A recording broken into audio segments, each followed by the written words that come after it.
السلام عليكم الاخوان ديالي، كي دايرين؟ نتمنى تكونوا بخير وعلى خير. شحال هادي ما درنا شي فيديو. هذا شحال هادي الله مكتعب. تنحطي واحد الشورت فيديو تنحطها مره وصافي، مبقاش الانسان عرفتي تيتلاها وما تيبقاش عنده الوقت لبزاف ديال الحوايج. والعكس من بين الاسباب اللي تتخليني ما نديرش الفيديوهات. نتمنى تكونوا بخير وعلى خير، ونتمنى هذا الفيديو ان شاء الله يفيدكم ويعاونكم الله سبحانه وتعالى على اي حاجه. المهم هاد الايامات هادي كما تشوفوا ولاو كثار هاد الفيديوهات ديال هاد المغاربه هادو اللي تيقتلوا عيالاتهم، اللي تيديروا مثلا جرائم بحال هذاك السيد مؤخرا اللي قتل الزوجه ديالو وقتل الابناء ديالو في صباليه وقطعوهم.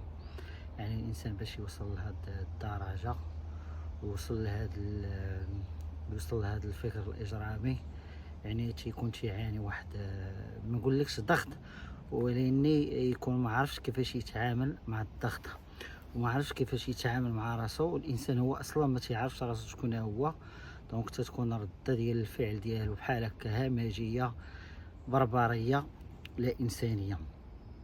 دونك انا غادي نعطي غير واحد الفكره، ونتمنى الانسان يتقبلها واهم حاجه انه يوعاها حيت بعد الخطرات واخا البنادم تيتصنت لشي حاجه ماشي وعاها، ولا ما وعيتيش ديك الحاجه اللي تتصنت ليها ما غاديش تفهمها.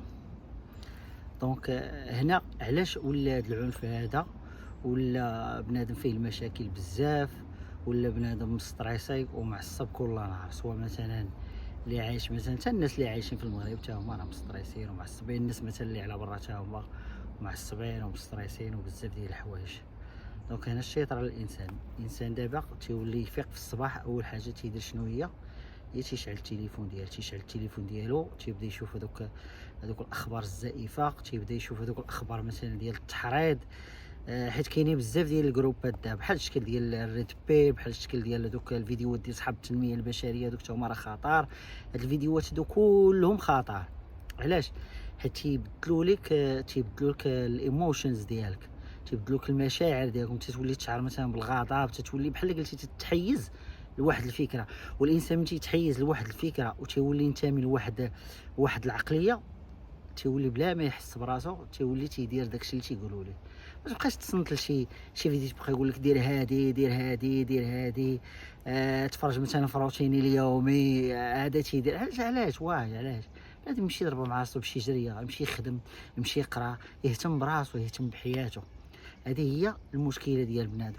ولا ما كانش مثلا شي واحد ما عندكش معاه ما تيعجبكش التفكير ديالو، ما دابز معاه ما حتى شي حاجه، جاست وورك واي وعيش حياتك. هذه هي الحاجه الوحيده اللي غادي تبقى معاك، راه ما غادي ينفعك حتى شي واحد.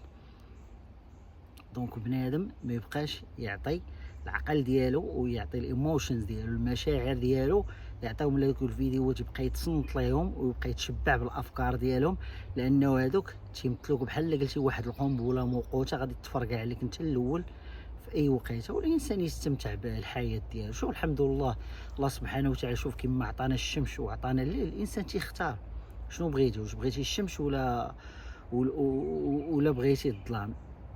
دونك هنا الانسان من يفيق في الصباح اول حاجه قبل ما يشد التليفون ديالو يحمد الله ويشكروا على النعم اللي عطاه، يحمد الله ويشكروا. هذه راه واحد الخصله حنا كمسلمين تنعرفوا بان هذه من اهم الحوايج اللي خصك تمارس كل نهار. متى تصلي تحمد الله وتشكروا، اي حاجه دير خصك تحمد الله وتشكروا ديال بصح، وتكون النيه ديالك خالصه لله سبحانه وتعالى، وتكون النيه ديالك خالصه بانك غادي تكون انسان مزيان وغادي تكون انسان مسالم. دونك الاخوان ديالي، نتمنى الفيديو ديالي يكون عجبكم، تهلاو ليا في راسكم وديروا لنا اللايك والسبسكرايب. وكان معكم خوكم هشام. تشاو، بيس الله، تهلاو ليا في راسكم.